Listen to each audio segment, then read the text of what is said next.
happens from time to time. But this is the biggest one. Why? Because it is rearranging the expectation of what even the weather people say. It is rearranging and laying a new foundation of dust on the planet. And as it is arranging that new foundation of dust, even where you are stepping, it is different. That is power-filled energy, power-filled information. For you see, one would expect that if they pick their foot up and put it down, it's going to be the same. And it is not. It is about the new energy that is moving in. Yes, when you take a deep breath in, you can still take a deep breath out. You can still take a deep breath in and you still let the deep breath out. However, there are new ways to be even breathing and stepping. And we would ask for you to work with that. A few weeks ago, we talked a little about box breathing, where you're breathing in to a count of 4, hold to a count of 4, breathing out to a count of 4, hold to a count of 4, and breathing in to a count of 4, hold to a count of 4, breathing out to a count of 4, hold to a count of 4. That shifts your frequency, that keeps you from expecting the earth to be the same wherever you put your foot. We also see another breathing technique where you are breathing in, and on your exhale, stop a third of the way there and pause. And then breathe out and stop a third of the way and pause. And then release your exhale. That tells your body that something new is amiss. Something new is coming. Something new is in the air. It may be sand, but something new is coming through.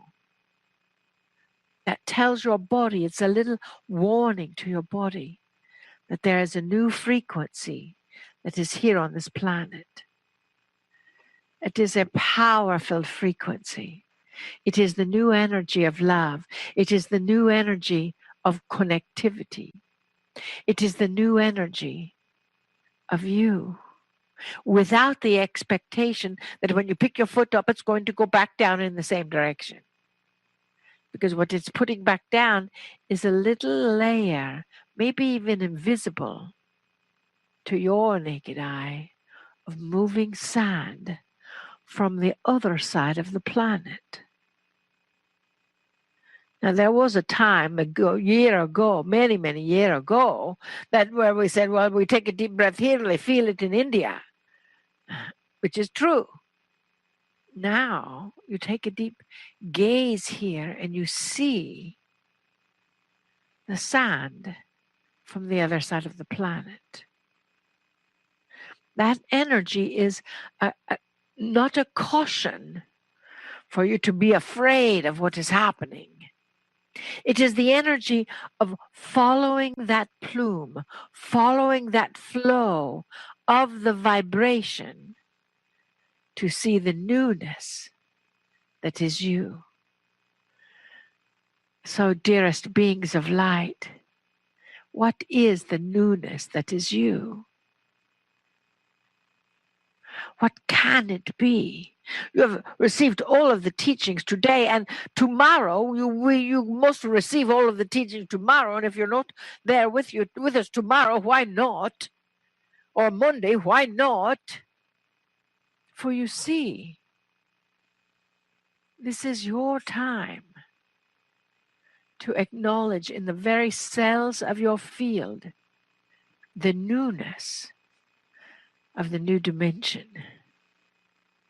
The frequency of matching up of the nodes and the nulls and the energy that is flowing around the planet.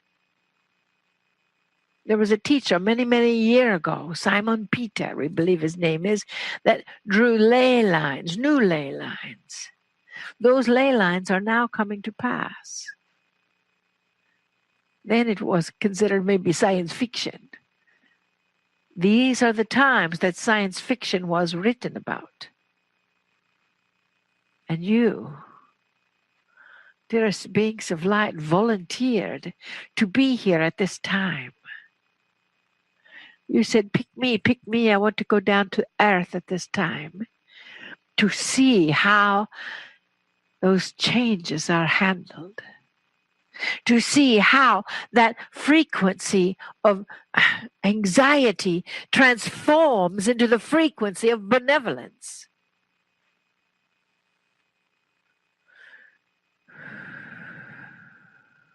Yes, breathe deeply into that. Breathe in and let just 1/3 out. And pause.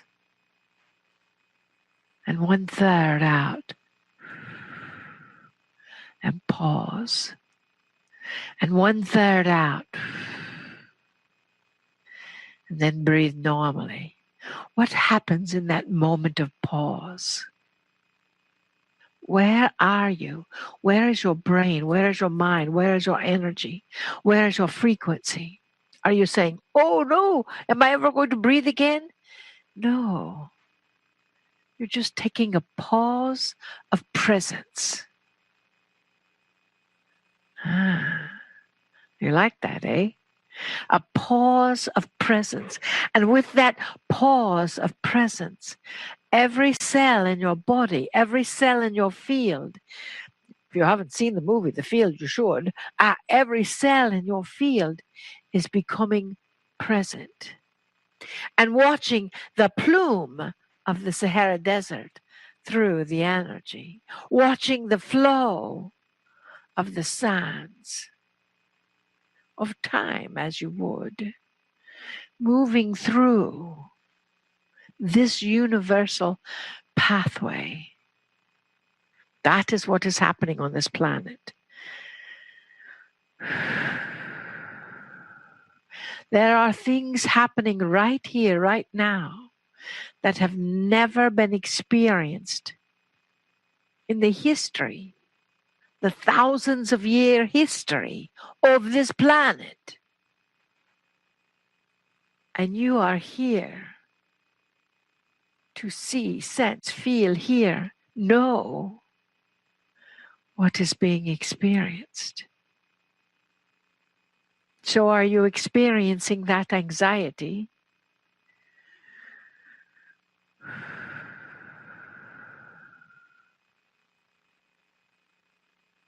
And when you breathe, just as we did, that anxiety lessens. Are you experiencing a trauma when you look at that television set and it's got news on it that does not resonate with you?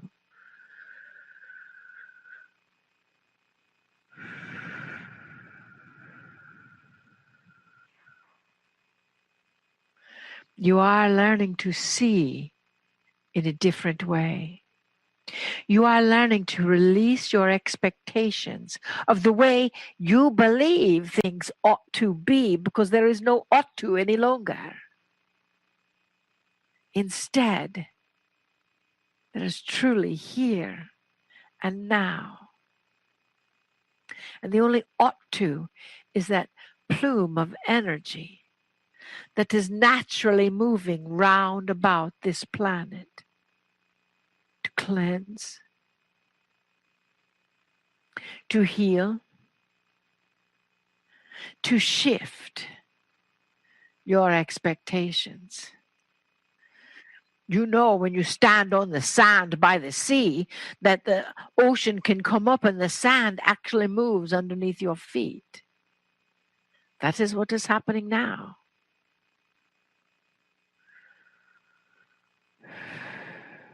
And it is a power-filled energy.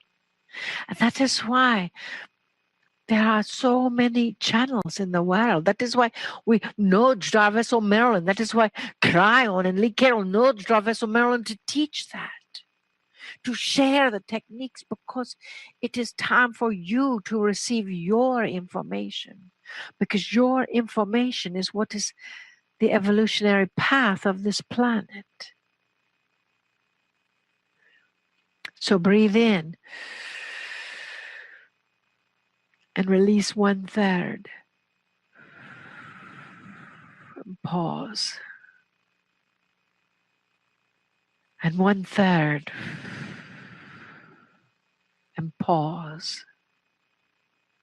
And 1/3. And then breathe normally. Shifts your brain. Shifts your energy. You are activated. We open your heart and activate the feeling of unconditional love right in it. Take another deep breath and exhale normally.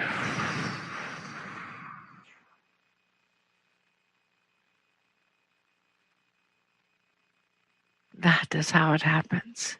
Take another deep breath and exhale normally.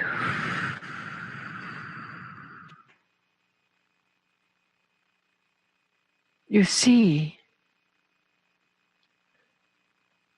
even the plume is not an accident. Even the eclipse that is overnight on a day in the United States of independence is not an accident. You indeed are a part of a vast plan that is moving and flowing with the changing sands of the universe. And that is exciting. We will see you tomorrow and the next day,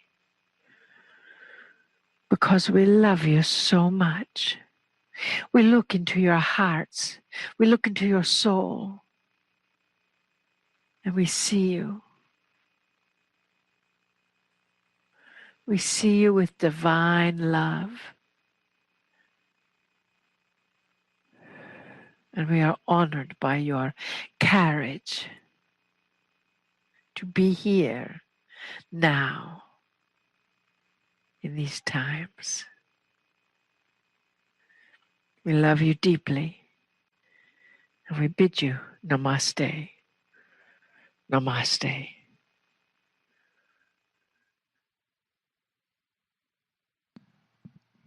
The second was the inheritance from the physical ancestors.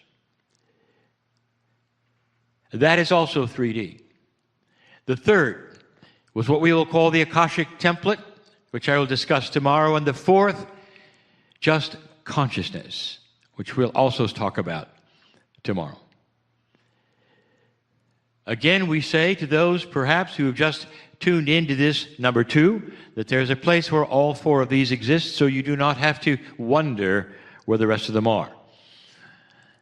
And that place, as we have said before, is that which you call the site of Kryon. I want my partner to go slow now so you will understand fully the concepts, the information, the feeling, and the energy of what we are about to tell you. You cannot discuss these 4 attributes of healing without first information. Information that would seem immediately to be metaphysical, perhaps even technical, in a metaphysical way. But you cannot discuss even one of these attributes without this truth. It is a basic truth. It is a truth yet to be validated but discovered many times. A truth that seems beyond comprehension to those who study cellular biology and medicine. And yet it is a truth that will be discovered that will change everything. And it's this: your biology, all of it, all 4 of these attributes, all sit in a field. Now, this is not a field that has been created from channeling or from the healers here. This is a field that the body already has. We have spoken of this many times and in many ways. Are you or are you not a divine creature of God? If you don't want to say the word God, say of the creative source. Are you or are you not related to the divinity of the universe? And most of you will say, well, I have a soul. That means that I probably am. And you're right. We've said it before.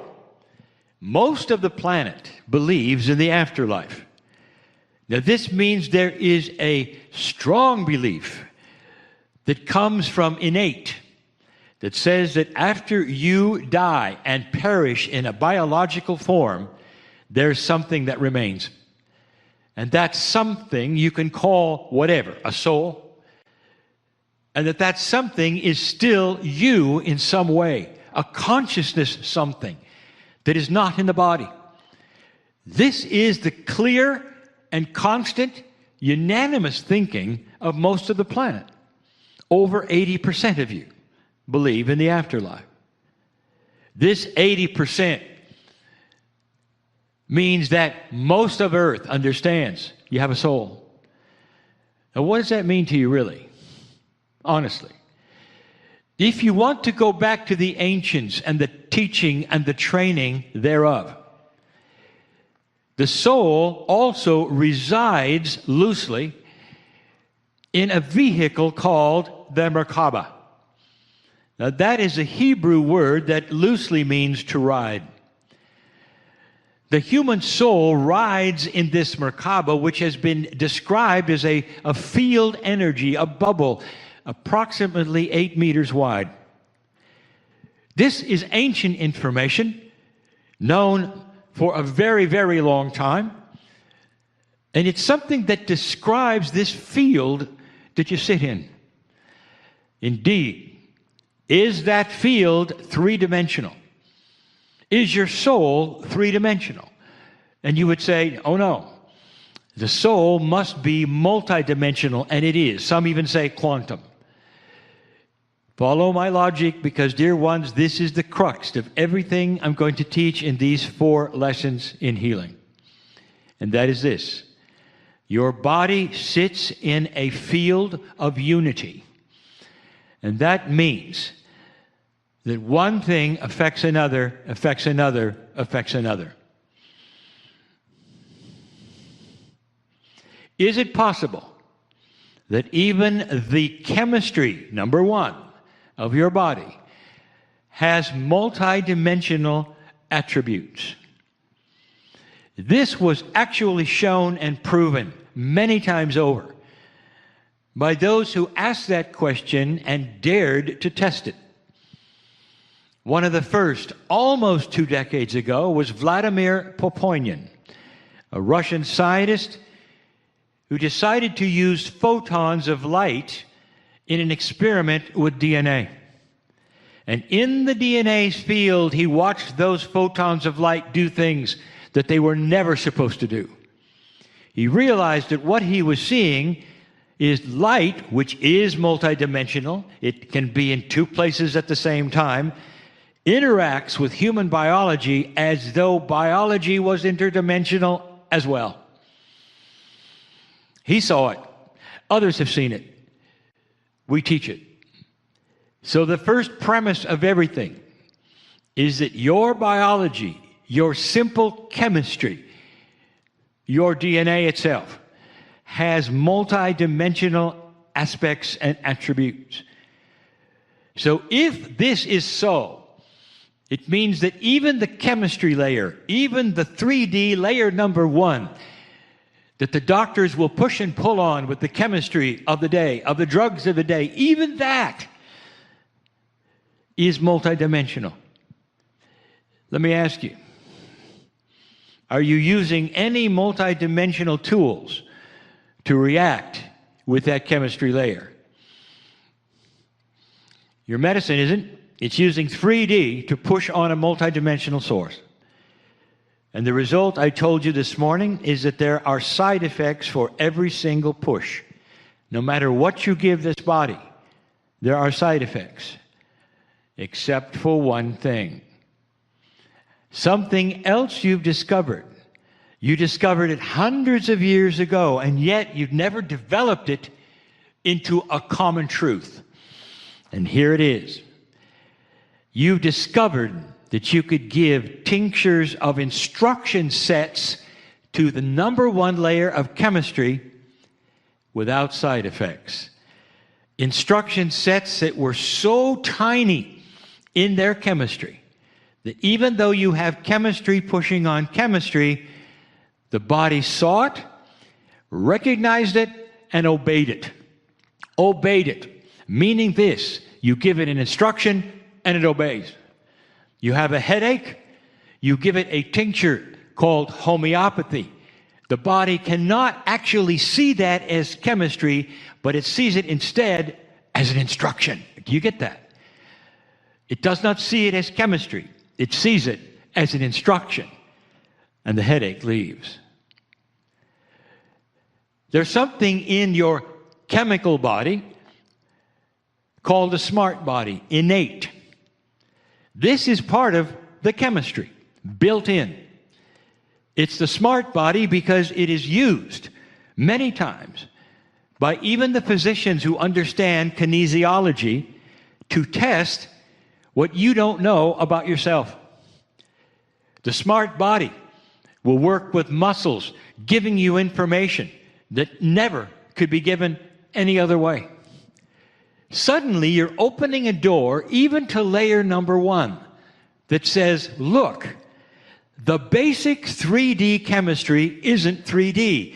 It must be multidimensional because it's responding seemingly in a non-allopathic way to signal sets being given to it. What do you think of this whole idea of a smart body? That smart body, dear ones, has been given to you so you can ask it questions, so it will know more than you do. It's only touched the surface in what it knows. That number one set, called chemistry, is far grander and greater than anything you would imagine. It has to be. Number one layer, called chemistry, is the engine of the body. It is the engine. Everything starts and stops at the engine. The engine either propels you forward or doesn't. It either works or it doesn't. It doesn't partially work because that leads then to failure. This engine of yours is constantly rejuvenated over decades and decades and decades. It's a smart engine. It's even more smart than you know. But everything starts and stops at the engine. So the chemistry layer is critical. Now you start asking the questions.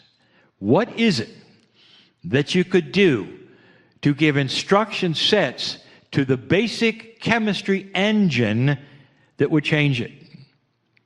Question.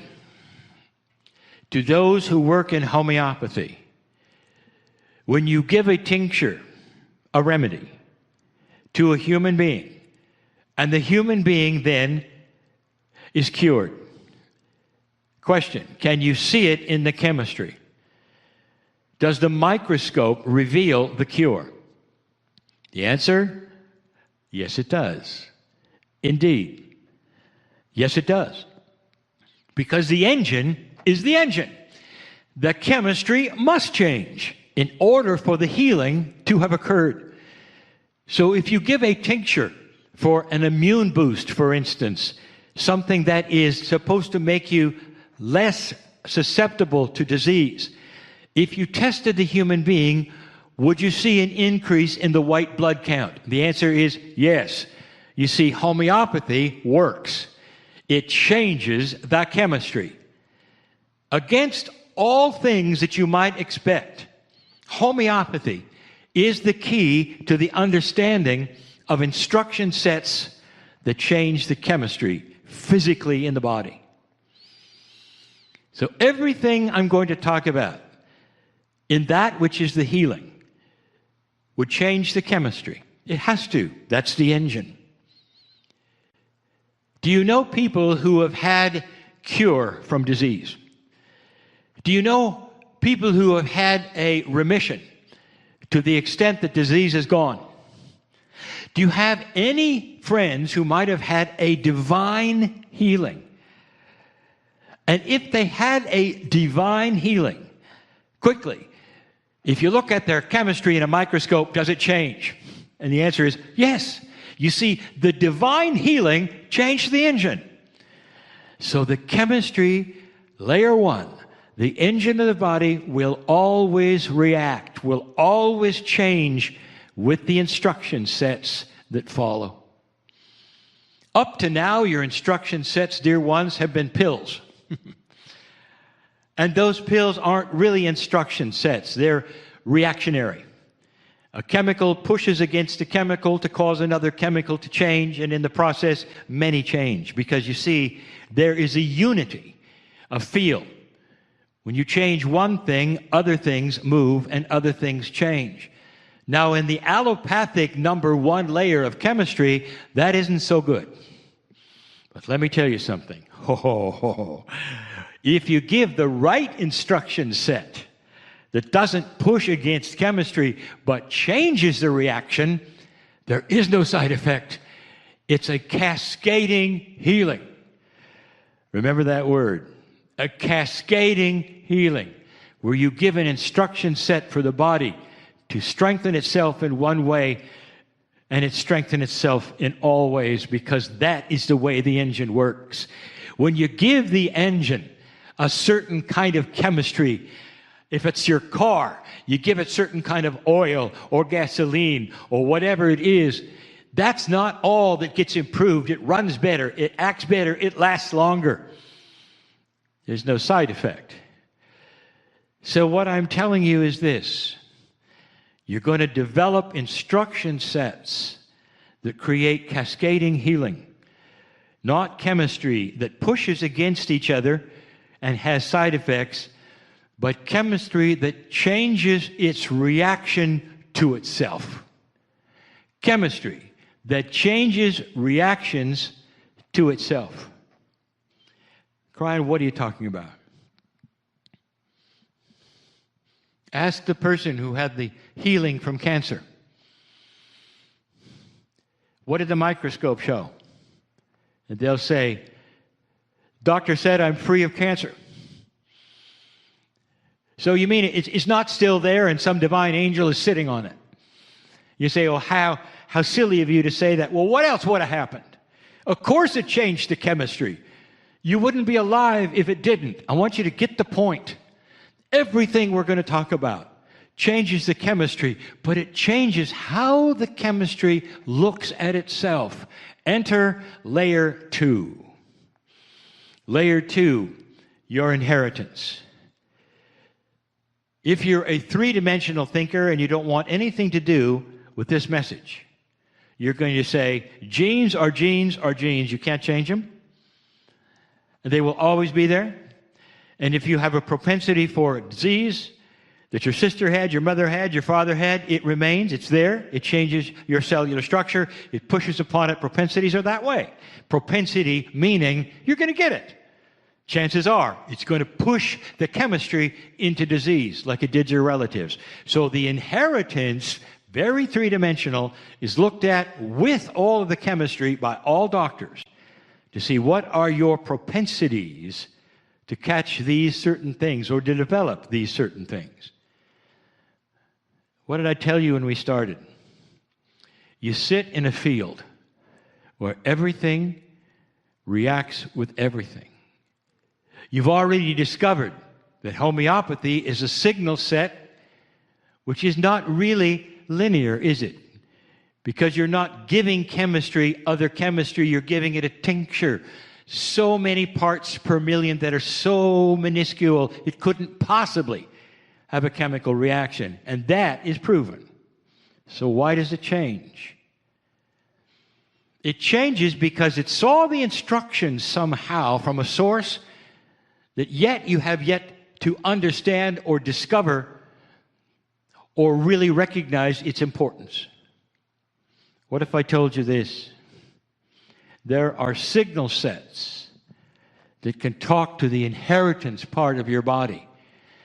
And it doesn't take away the gene, dear ones, because those who can count the genes, those who can recognize them, the science that could say you have the gene for this or that, that does not change. The chemistry didn't change in that point, but what did was the body's reaction to the gene. You just rewrote the program. Is it possible that you can rewrite a program in your body that is a program that gives you a predisposition for disease? Well, if you knew how this amazing body of yours works, it's programmed. All of it. It works a certain way because it's programmed to work that way. It's programmed as part of the genome. And what you're doing is coming in and rewriting that program. It's not spectacularly odd, dear ones. It's not woo-woo, dear ones. You're simply changing that template of the programming that's already there. Kryon, I don't understand what you're saying. Are you saying that if I have the gene for a certain disease, that I can rewrite that whole thing and it won't give me that disease? Welcome to understanding. Yes, that's exactly what I'm saying.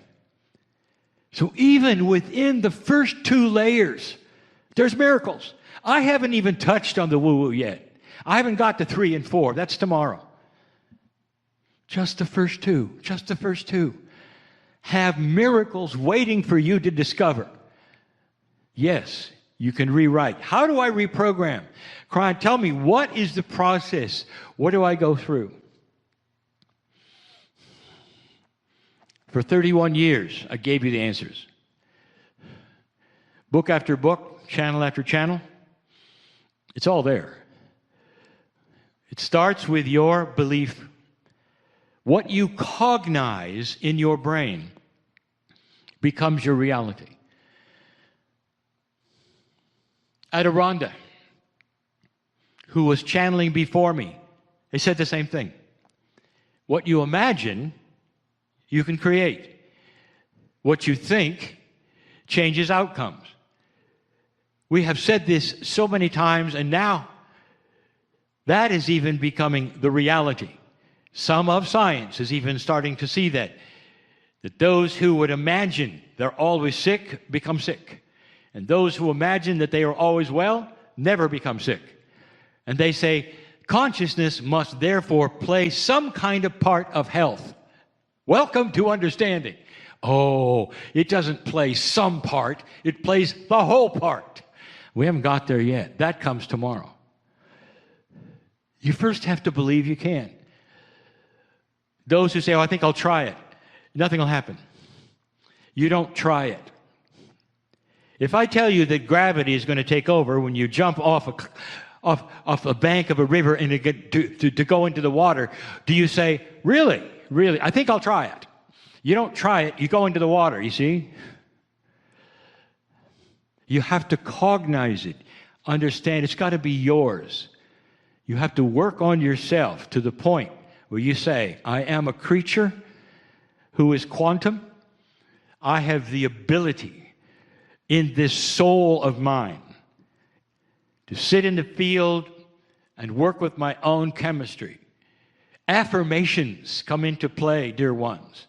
Affirmations where you are telling yourself over and over a truth that then becomes the truth. I am strong. I am healthy. I am free of disease. Do you know the power of that? That's tomorrow. But you already know where we're going with this. The engine of your body, the physical chemistry of your body will change. And they will be able to test it in laboratories. Why is it, Mr., Miss, whatever, that we're seeing your system so much stronger than it was the last time you were here? What are you doing? What pills are you taking today? We want to know.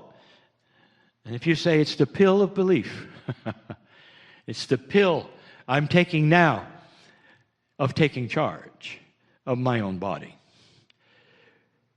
That's 1 and 2. That's just basic 3-dimension thinking around a quantum energy that is there, that you don't fully understand. Healing is far easier than you think. It is not a mystery. But if you believe everything you were told about what you can and cannot do, nothing's going to happen. Your inheritance, it's like a program that will carry out its destiny. Unless you change it. Unless you change it. You sit in a field of opportunity, of abilities, that no one really has told you about, that will be able to create healings in your body with and without help, but especially if you get a healer who will lead you through some of these difficulties, and they're watching now, and they're going, yes, continue, Kryon, give it to them. Those healers are the ones who will take you by the hand and say, here is how it's done. And that's why they are watching this program. That's why they exist as old souls on this planet, because there are so many who don't truly understand how to believe.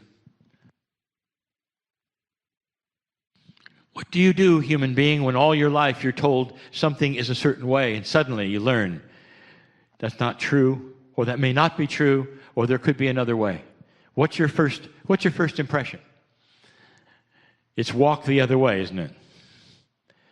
Well, maybe that will change as well. There's new energies on this planet, dear ones. My time is up. Tomorrow I will reveal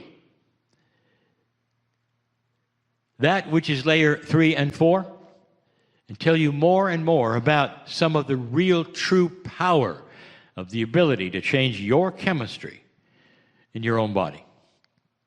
And the 4th channel, well, we'll see. New directions for my partner. Healing directions. I am Kryon, in love with humanity for good reason. Being able to give you information because of that love. Because of that love. And so it is. Hello, I'm Lee Carroll. Hi everybody, I'm Lee Carroll. I am the original channel of Kryon. So just come into that nice, quiet place where you're feeling the connection that you've been creating all day in this space that has become sacred. So take a breath. And sink into that. Just relax. And let your energy, your consciousness come from your head, your thoughts, and doing into that place of being, and being right here. Take another breath.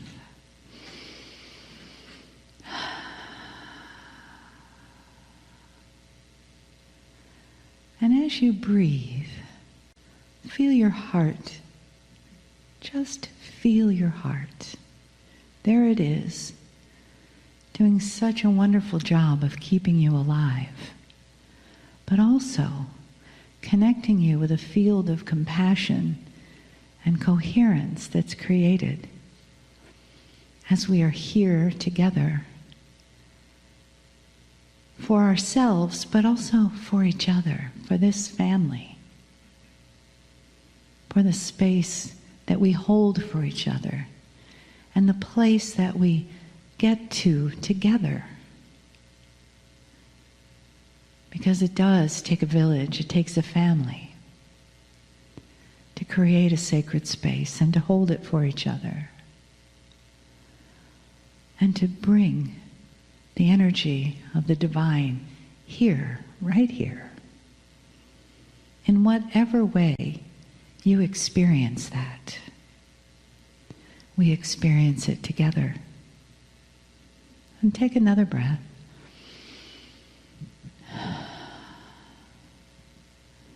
Feel your heart again, and know that there is love flowing in and flowing out With each breath, there is the honoring of the human flowing in and flowing out.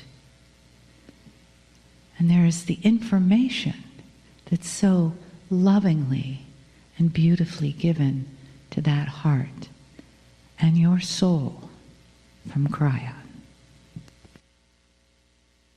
Greetings, dear ones. I'm Kryon of Magnetic Service. This is part 2 of something that we titled The Journey of the Human Soul. And in part 1, we talked about that which was soul preparation. Not only that, we spoke of the beauty of what the soul is, made in His image, part of God. Not part from, but a part of. That is who you are at a spiritual level. All hidden from you very well by coming down in a corporeal form and working in what you would call 4 dimensions. We spoke also about that which was added to that beautiful soul that was needed for those special old souls to come in, memory. The intrinsic abilities from a past life that simply are in the DNA. These things, we didn't say, are stored in certain portions of the DNA of your body. If you had to know where these things are, that's where they are. You have to have a corporeal storage medium, even for esoteric things. It cannot all then reside in some consciousness space that you can't identify. It's all in the DNA. There's room in the DNA for so many things besides the blueprint of the human body. Your Akashic record is there. There's more. There are some overlays, I'll call them, that have nothing to do with the storage of abilities or past lives or memories. But even before we go to the overlays, I want to tell you this. Everything that happened in all of your lives is still there. Even some of the remarkably boring things are still there. Some of you pick these up, dear ones, in dreams, especially what I will call dreams that repeat. You'll find yourself in a place you've never been, doing something you've never done, over and over.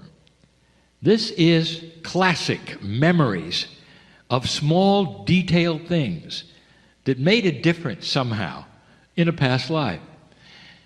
It's all there. Past life readers will tell you one of the attributes of reading is that it's not time-stamped. And what I mean by that is you can't go back and locate necessarily what lifetime number it is.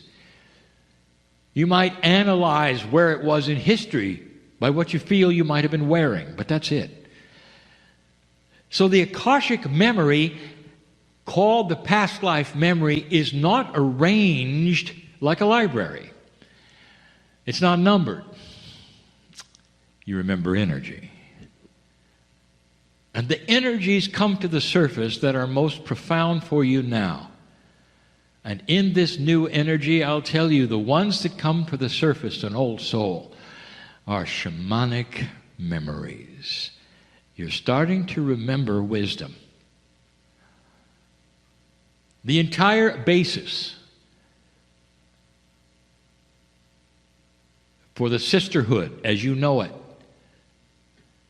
with Meliha, is that since 2012, many women are starting to remember that shamans are women. And that is how it started. They have the equipment, they have that which is intuition. They have the compassion for child care, child giving, life. They have all of the things you would want as mom to guide you through life and your spirituality. That is starting to be remembered. That's different from what it was and the reason why that organization even exists. You see, your Akash is starting to awaken. But that's not what this is about. I want to tell you about the overlays. The soul hasn't even come into the planet yet, and we're starting to design it. Now, this design of the soul coming in is your design. It contains all of the things it needs to from your past lives of being a human being. Overlays. The overlays we're going to call, one is what you have described as karma. Now, karma as defined is unfinished business. Things that perhaps happened in a past life that you either need to finish, or in some cultures, you need to have it done to you. And that's a finish, a completion of sorts. Either way, there is karmic overlay, which when you come into the planet, for some, they feel it. There's something you're supposed to do. There's some completion you're supposed to have. And it often will lay upon you, completely apart from any Akashic memories, totally. That's the karma. Dear ones, when I arrived in 1989, the first thing I told my partner was that he needed to drop his karma. And that there was an energy coming that would not support it. That it needed to be eliminated for him to move on. He didn't understand what that was because he never dealt with karma. It made it easier to dismiss it for him. For he didn't know what it was. A lot more difficult for some humanity to dismiss karma when they're taught that that's what their life is about. The first transcribed publication, which you call Book 1, Drop Your Karma. That was what we said. It was an engine of energy for an old time. It gets in the way of an old soul in a new time. So perhaps there are those listening now or later or in this room who have looked at this all very carefully and said, well, this is my karma and this is what I'm supposed to do. I will tell you, karma plays no part in your life. None. You are to drop it all because it's an old system of completion. You don't need it. There are other things right now that you need far more than that. It's an awakening to higher purpose. Karma is not higher purpose. In the past, it served its purpose, indeed, and it was needed and necessary and accurate. Not now. The next one we'll call contract. All of these placed into the soul in a beautiful way before he ever came into this planet. Now, contract not to be confused with something I'm going to tell you in a moment regarding the wind of birth. But contract, as described now, is what some of you feel you're about. I've come into this planet, you say, in order to build a healing center, in order to write a book, in order to do this or that. I have come with my talents in order to add something to this and make this happen. I can feel it. And all of that is accurate. But here's what I want to tell you about that which you believe is contract. It's a bad word. For contract in your culture is a binding agreement. It's something you must do because you signed on for it. I would like to ask you this. How does that fit in with free choice? And the answer is it doesn't. Contract is something that occurs when you get here. It's an invisible ink. You can rewrite it at any time you wish based upon new things you discover or even an elevated consciousness that you might then enjoy. Contracts are that which are beginning baselines. That's all they are. They aren't something that you have for life no matter what. There are so many light workers who have opportunities to move on to something higher and stop it and say, yes, but that wasn't my contract. My contract was this, and they go on to try to fulfill it and never do. The contract is simply a beginning marker. It helps you to point to a direction that is going to bring you in contact with that which is good and with others who have similar ideas of contract. Past that, again, rewrite it at any time you wish. Doesn't it make sense that when you come across conditions and situations that are grander and higher than that which you had before in a past life, that you would then go up those stairs and move into a situation that has no contract because you've never been there? And that's when you say, God bless the contract that got me to these stairs. You bless it and send it away and climb them into a higher consciousness and a new part of life with new people and new friends, new locations, all of these things that have nothing to do with the energy of your birth. I hope you would understand that. That is the difference between what you thought was a contract and now what is the truth of a contract. Old soul, you have free choice. You have free choice to move to higher consciousnesses.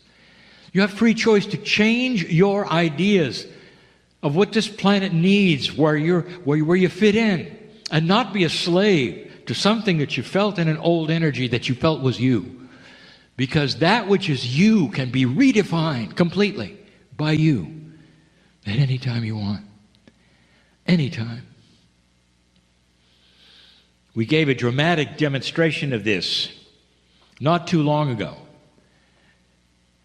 We told you you're defined from birth. As a review, we told you that if you take a sticky note and start writing all the things that define you and put it on your body, you're going to have that which is defined from your gender. You're going to be defined by your culture, who you are, what you are, even that which you're supposed to believe because of birth.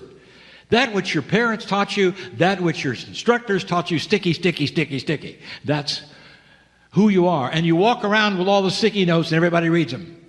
That's who you are. What part did you play in that? The answer is none. We said maybe it's time to do what the dogs do when they take a bath and shake so much that all the sticky notes fall off. And then you take one and define it for the first time. Who am I? And you write it carefully. Child of God. Put it on. And you go from there. No place on there is a sticky note with your contract, because it's fallen off with all of the others. Because you're now free choice to see things at a higher level than ever before. These are some of the things which will go into you, the preparation of coming to this planet every single time. You think it's automatic, that there's some kind of system that churns you out, even upstairs, but in that place beyond the veil, you think of it the way it is here. And it isn't. Careful, loving, beautiful. And in a time the time frame is not even a frame. It's outside of time. So you might say that there's a space given for this, which is beyond that which is your clock. Careful it is. Beautiful it is. And then you would say, because you're a human being, what choice do I have in any of it? And the answer is so profound. There's nobody sitting designing this. You're doing it. You're picking up the pieces and putting them right back where they belong. You are assembling you carefully, putting together that which is the soul, the DNA memory, the Akashic record, overlays, all that is there carefully. You're doing it. You're doing it because you have the mind of God. You're a piece of the whole when you're not here. And you're about ready to come back.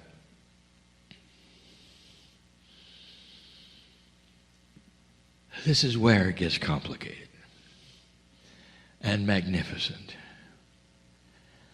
We have told you there is something called the wind of birth. And we can't define it. 2 other times we've tried. There are no words. Imagine you stand on the other side of the veil and there is seemingly a wind blowing. And through that gap going to the planet, the wind blows toward you, goes up. Because that's where you're going. You're sensing all of the energy that is there. Now the complexity begins. We've told you that you incarnate on purpose with attributes and in groups and with people. That here now you might say, that would never have happened. I would never have chosen this family. Oh, yes, you did. This is complicated. For the better good of consciousness, for yourself, for those, you incarnate, sometimes as the teacher, sometimes as the one to be taught. Sometimes you incarnate profoundly as lessons for others. I want you to think for a moment of what that might be. You see, you're not alone. Do the statistics. How many are born every day on the planet? Take that number and imagine for a moment that day you're all together at the wind of birth. Let's say that there's a stadium full of you, but you all know one another. And the magnificence of this meeting is you all know where you're going and what you're going to do. If this were an earthly meeting, there would be tears. Tears of appreciation and joy for what you're about to do. And one by one, you will watch the souls go into that place, that wind of birth, and into a corporeal body on the other side. And as you meet them and you see them as they go in, one by one, 2 by 2 sometimes, you know their stories. You know all of it. Because on the other side of the veil, all things are known. Other souls just like you, some of which you know, some of whom you know, are there, coming back. Some of them you recognize because they're going to be in your group. Eventually, when you get there and you meet one another, some are not. They're going to their own groups. But the profound ones are happening as well. There goes that one. Blessed is he who's decided to come to the earth and live for 3 months and come back. Are you getting this? That was the choice of the soul. To come in and die early because there was something to tell a parent. It was a bond of love or not, depending upon how the parents chose to see it. He was coming down to do something that would seem so sorrowful at the moment. And yet it would make such a difference in their lives forever. And that was what he was going to do. Another one was coming in to live until they were a teenager. Another one just like that until they were 24. And at that time they knew that in the field, the potential and the family and all the things around them is that they would come back with our own choice through what you call the shame of suicide. They went in with that potential, dear ones, and it wasn't shameful. It was something designed to kick the parents in the pants and make them have decisions they would never have made otherwise, or maybe to put them in a place where they'd look around and search for God and find it. You think of that? That's a sacrifice. That's not shameful. That's beautiful. Think of somebody who would go through that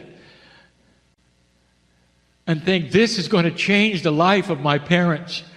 And for a little while it's going to be something shameful. But there'll come a time, perhaps, when they will celebrate my life and thank me for this, because now they are old souls who awaken. They're helping the planet, and they never would have before. And that's my purpose. Now that is another kind of contract, isn't it? That is a contract that could be or could be not manifested, depending upon what happens when you get to the planet at the wind of birth. That's one you often make up as you go in and choose your parents. Many right now are choosing the same parental DNA. They're coming back as another generation in the same family. What this means is that some of you moms and dads are very quiet about what you suspect, that your parents are your grandchildren. And you see it in their eyes. And every once in a while when they're young, they'll look at you and say something. And you'll know that's true. Because they're saying things they're not supposed to know. This is how profound the difference is today, coming into the planet, as it was in the days of karma, when there was an old type of push and pull energy that pushed you into and pulled you out. The energy of completion. That's not what this is about anymore. You watch others go into that wind of birth, into the families that they have chosen, the cultures they've chosen, the groups they've chosen. You watch the few who know this is the life where they'll change gender. And they know what that's going to be like. And that's going to be a difficult life for a little while, only for a little while. They know what it means because they've done it before. You've all done it before. There's a lot of backslapping that goes on at the wind of birth. That's the best thing I can tell you of how this feels as a soul coming in, knowing that in a moment everything spectacular and knowing will go away. And in that, the wind of birth, you're taken down to the basics. There's nothing wrong with a corporeal body, but dear ones, low consciousness is so dark from where you've been. There are things happening on this planet right now, multiple things to change the energy of the wind of birth. And I'm going to close with this because I'm not quite finished, and I'll continue tomorrow. Tomorrow I'm going to talk about how it feels to awaken from this. What are some of the attributes that push and pull the awakening of this? If you come in with full equipment, let's say you come in with a ton of things in your soul. They don't weigh a thing, but that's what it's like with libraries full of things. And then I tell you, you're on book 1, page 3. That's who you are, humanity. But suddenly, in this new energy, the library starts to show. And at that wind of birth, what those right now who are coming in today, right now, over and over, right now, at the wind of birth, who are listening to this and smiling, they know something. And I want to tell you something about what they know.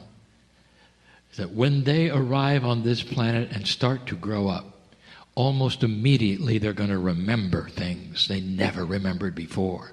Because evolution is starting to happen in consciousness. Some of them are going to walk early. Some of them are going to read without teaching. You're going to start remembering the things that you did before and move on quickly. But most, the wisdom, they'll know who they are. At some level, they know they're an old soul. At some level, they're starting to be interested right away in esoteric things instead of waiting until they're 40. You've met some of these. There are young people walking on this earth right now who are very interested in who they are. They're moving in the circles of what young people do, listening to their own music. They have their own habits and looks, but I'll tell you that they're very interested in esoteric things.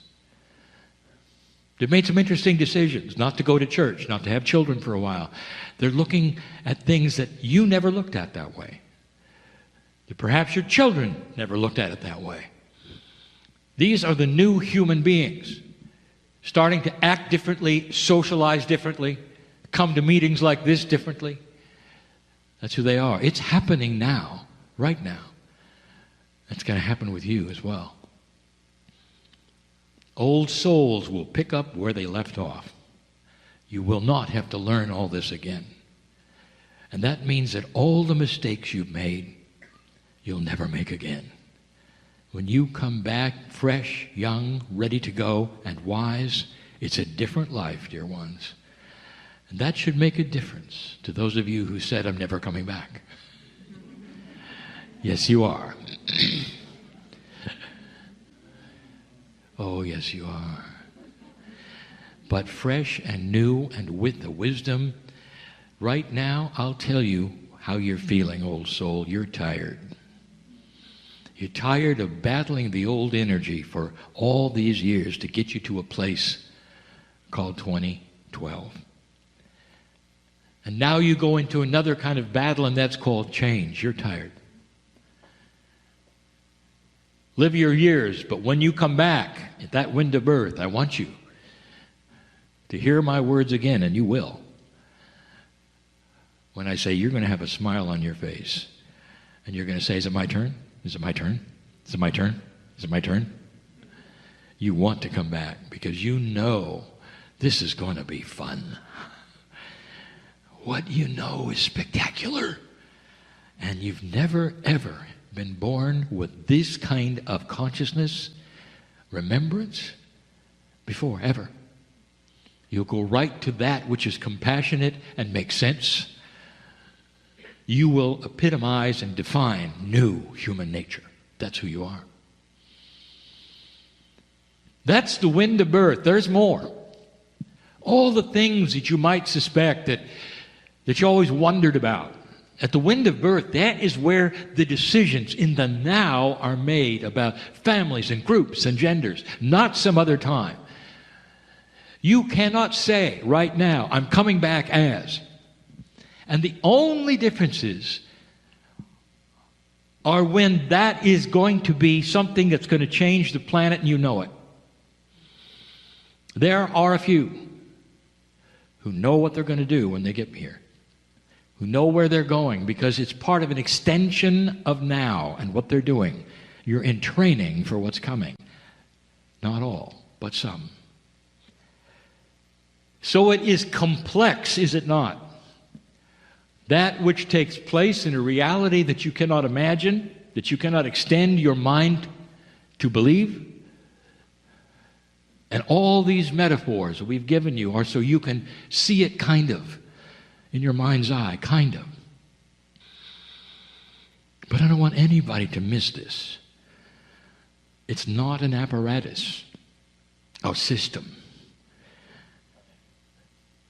It's magnificent. It drips with the love of God. All of you know at that point in time that you will lose that which is magnificence in your memory, and you'll have to come to the earth and discover it. That's going to be part 3.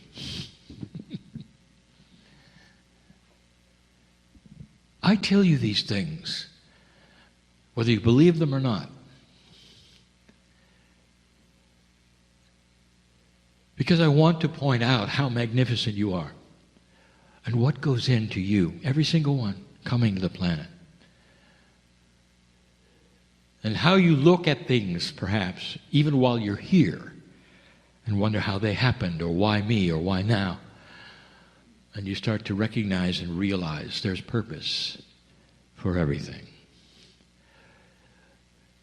The wisdom of the old soul will look around and understand and realize some of the things going on a bigger picture of this planet and world are to prepare it for you coming back. That some of the things that seem unusually dysfunctional that might be happening now are on purpose. That sometimes it takes dysfunction to find out what function should be. Especially when the new functionality is going to be a new paradigm. You cannot break paradigms easily. They don't flow into each other. They never have. You know that. Especially behavior. And so whether it's corporate or politic, or whether it's parenting or teaching, there are new paradigms afoot for all of that. All of that. Some will break before they restart. Some won't have to. We've talked about this. We've talked about an integration of one paradigm into another, and so slow change is possible. It is, but not for all. That's what's going on. That should explain some of the things you see now that worry you, or that you look at and say, I don't believe what's happening, it can't be good. Oh, yes, it can.